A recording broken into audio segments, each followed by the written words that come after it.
प्रिय साथियों नमस्कार।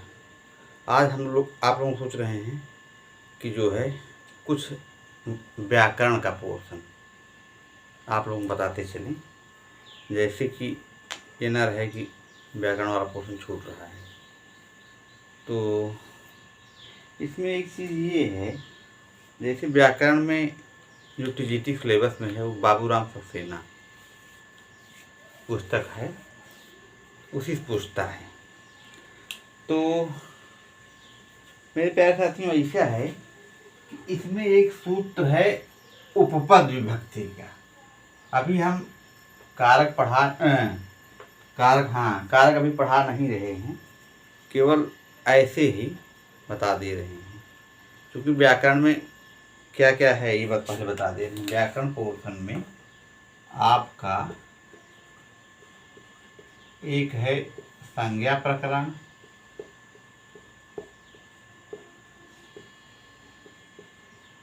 संधि प्रकरण,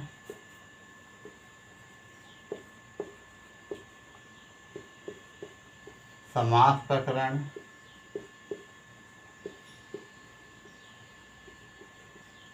और आपका है कारक प्रकरण।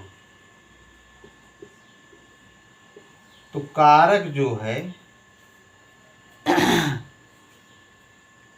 ड़ौल प्रत्यय इसमें लगा है। कारक में क्री धातु है, ड़ौल प्रत्यय है। ड़ौल प्रत्यय नहीं है, जैसे पाठक, पाचक है, इन सबों में यही है। तो ड़ौले प्रत्यय, तो इसमें आपका ड़ौल प्रत्यय लगेगा, ये जान लेने वाली बात है। और संज्ञा में आप लोग बता ही चुके हैं, नदी संज्ञा जैसे हो गया, घी संज्ञा, ये हो गया। उपधा संज्ञा, और क्या होगा? नदी संज्ञा, घी संज्ञा, उपधा संज्ञा, ये सब संज्ञाएं हैं। टी संज्ञा,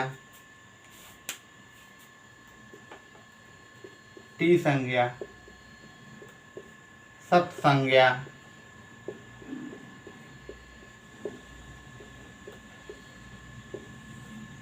ये सब आपके संज्ञा प्रकरण में आएगा। फिर उसमें आप जाएंगे जब संज्ञा प्रकरण में ही आपका माहेश्वर सूत्र में मान लीजिए प्रत्याहार बनाना हो गया ये।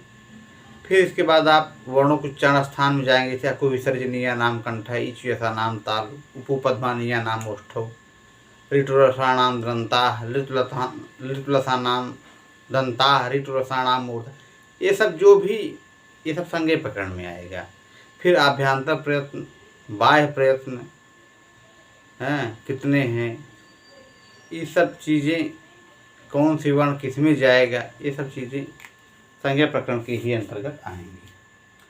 संधि प्रकरण में आप जाएंगे जब, तो यहाँ आप पाएंगे कि संधि प्रकरण में आपका दो ठो बनेगा, एक स्वर संधि वाला है और एक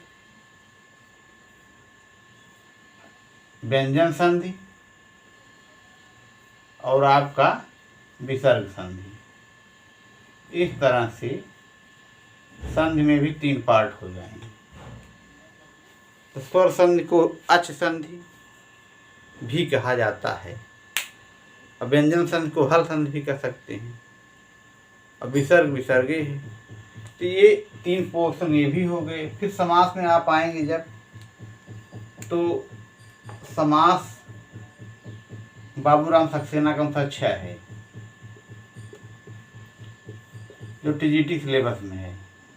और प्रवक्ता में जब पूछेगा 5, पंचधा समास 5, और मूलतः 4 है।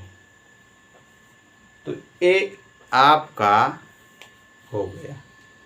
अब 4 मूल समास कौन है ये हम आपको बता देंगे। फिर कारक प्रकरण जहाँ हम आना चाह रहे हैं मेरे प्यारे साथियों, एक सूत्र है, आप जानेंगे जब। एक होती है कारक विभक्ति, एक होती है उपपद विभक्ति। तो कारक विभक्ति जैसे सीधा जो है वो सीधे जो लग गया वो कारक है। अब उपपद विभक्ति जैसे वार्तिक लगा के जो बना, जैसे एक है उभ सर्वस्व कार्याधिगु परयादिसुतेषु द्वितीय अमृतांतेषु ततो अन्यत्रापि दृश्यते। ये आपकी उपपद विभक्ति है। इसमें क्या है, उभ धातु है, सर्व धातु है, इसमें तस प्रत्यय लगेगा, तब जो है फिर इसमें फिर द्वितीय विभक्ति होगी। मतलब कहने मतलब ये जिसके संयोग में ये शब्द आएगा उभयतः सर्वतः, उसमें द्वितीय विभक्ति हो जाएगी। और फिर है आम्रेडित शब्द, जैसे ऊपरी ऊपरी ऊपरी, अधो अधः, अधि अधि, अध्यधि जिसको कहते हैं, मतलब ठीक ऊपर वाला पोर्शन। जैसे अब हम पहले कारक पर ही सीधे आ रहे हैं, क्योंकि हम कारक थोड़ा बताना आज चाह रहे हैं आपको, क्योंकि कारक धीरे धीरे करके हम क्या है आपको बताएंगे। मेरे प्यारे साथियों, ऐसा है कि कारक का जो पहला सूत्र है प्रातिपदिकार्थ लिंग परिमाण वचन मात्रे प्रथमा। तो इसमें प्रातिपदिक क्या है, तो इसको सबसे बड़ी बात है प्रातिपदिक क्या चीज़ है उसको जान लेना चाहिए। भाई कोई शब्द है उसको शब्द बनाने के लिए पहले जैसे राम पद है तो ये प्रातिपदिक है। अब इसमें सु जब लगेगा, प्रत्यय लगेगा, तब फिर सु में फिर ऊ का लोप होगा, फिर इस तरह से तब उसकी जब हम व्याख्या करेंगे तब रामः पद जब बनेगा तो वही रामः जो है आपका शब्द हो गया। अब राम प्रातिपदिक हो गया, तो वही चीज़ है प्रातिपदिकार्थ लिंग परिमाण वचन मात्रे प्रथमा। तो ये चीज़ कह रहा है। लिंग माने एक लिंगी है, द्विलिंगी है, पुल्लिंग है, एक नपुंसक लिंग है, स्त्रीलिंग है, ये वाली बात। हाँ, जैसे तटः तटी तटम, ये आपका हो गया प्रातिपदिकार्थ लिंग। परिमाण, परिमाण मतलब ये होता है कि मापक यंत्र से है, जैसे द्रोणोव्रीहि या प्रस्थोव्रीहि, ये आपका माने परिमाण मतलब है मापन यंत्र अगर लग गया है तो उसमें भी प्रथमा। प्रातिपदिकार्थ लिंग परिमाण वचन, वचन बता ही चुके हैं, एक वचन द्विवचन बहुवचन, इसमें भी प्रथमा होगा अगर आ जाए तो यही चीज़ है, मूल चीज़ है। पहला आपका ये हो गया। तो इस तरह से है। फिर इसके बाद फिर आपका कर्ता कारक के बाद कर्म कारक, फिर कारण संप्रदान अपादान, हाँ, अधिकरण, इस तरह से 6 कारक हो गए आपके। संबंध कारक माना ही नहीं जाता है। तो क्योंकि कारक क्या होता है, सबसे पहली बात ये है कि कारक क्या है। मेरे प्यारे साथियों, कारक उसे कहते हैं जिसका क्रिया से सीधा संबंध हो, वही कारक है। ठीक है, तो संबंध चूंकि कारक नहीं माना जाता है, उसका क्रिया से सीधा संबंध नहीं रहता है, ये है। अब हम आपको ये उपपद विभक्ति वाला थोड़ा बता दे रहे हैं। इसके बाद फिर हम धीरे धीरे इसी क्रम में आगे बढ़ेंगे, क्योंकि उभ सर्वतसोह कार्या, ये आपका वार्तिक है। उभ सर्वतसोह,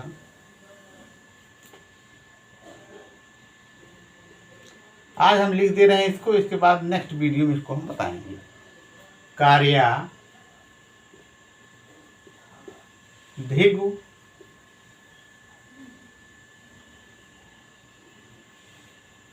पर्यादिषु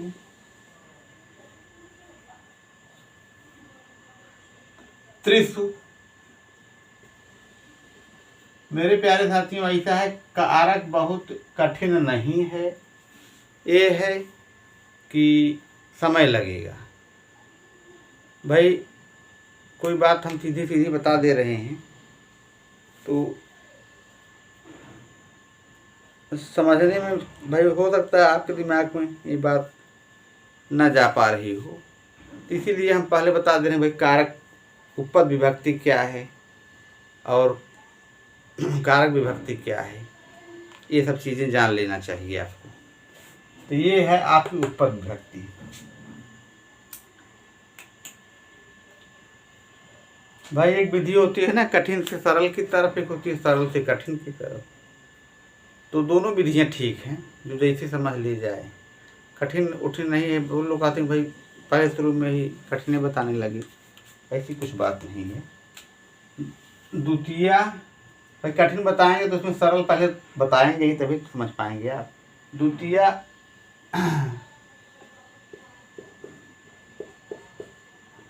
द्वितीया म्रेडितान्तेषु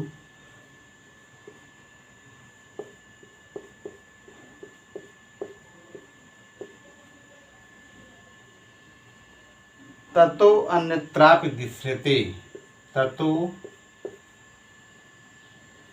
अन्यत्रापि दृश्यते।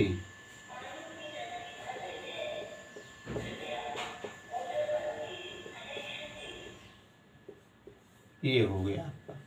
अब यहाँ एक शब्द आया आम्रेडित। आम्रेडित मतलब ये है द्वित्व से, द्वित्व।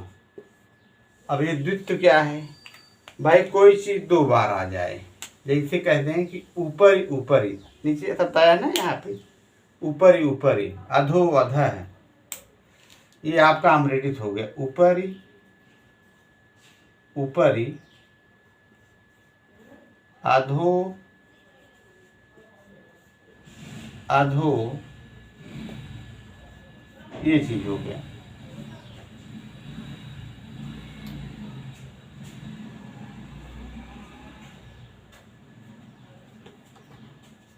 तो कोई चीज दो बार कह दिया जाए, आपका आम्रेडित हो गया, द्वित्व हो गया। अधि अधि कह दीजिए, अध्यधि उसका बनेगा।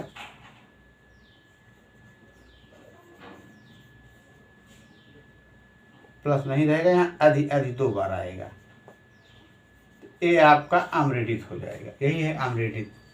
अब इसमें कह रहे हैं उभ सर्वत सोह, इसमें कह रहे हैं पहले में कार्या द्वितीया, माने उभ और सर्व शब्द आ जाए तो इसमें तस प्रत्यय, ये आपका प्रत्यय जब बनेगा तो बनेगा आपका इधर आ जाएगा उभयतः सर्वतः। कहने मतलब ये है, अगर पूछी जाएगा सर्वतः में कौन सा प्रत्यय है तो तस प्रत्यय है, तो इसके मतलब हो जाएगा आपका उभयतः माने दोनों ओर, सर्वतः माने चारों ओर। तो उभ सर्वस्व कार्याधिग पर्यादिषु त्रिषु द्वितीया म्रेटितान्तेषु ततो अन्यत्रापि दृश्यते। तो इसके मतलब है उभयतः कृष्णम गोपाः, कृष्ण के दोनों ओर ग्वाले हैं। तो यहाँ जो है कृष्ण के दोनों ओर ग्वाले हैं। भाई कृष्ण तो दो होंगे नहीं, कृष्ण तो एक ही रहेंगे। गोपा माने ग्वाले कई हो सकते हैं, तो कृष्ण भगवान के दोनों ओर ग्वाले हैं, इसलिए उभयता के कारण कृष्ण में द्वितीय हो गई। या सर्वतः कृष्णम गोपा, यहाँ कृष्णम में द्वितीय हुई सर्वतः के कारण, तो यही उपपद विभक्ति है। चूंकि ये उभयतः सर्वतः के कारण द्वितीय हो रहा है, इसलिए ये उपपद विभक्ति है। ठीक, तो शेष बातें अगले क्लास में। इसी साथ मैं अपनी वाणी को विराम दे रहा हूँ। नमः संस्कृताय।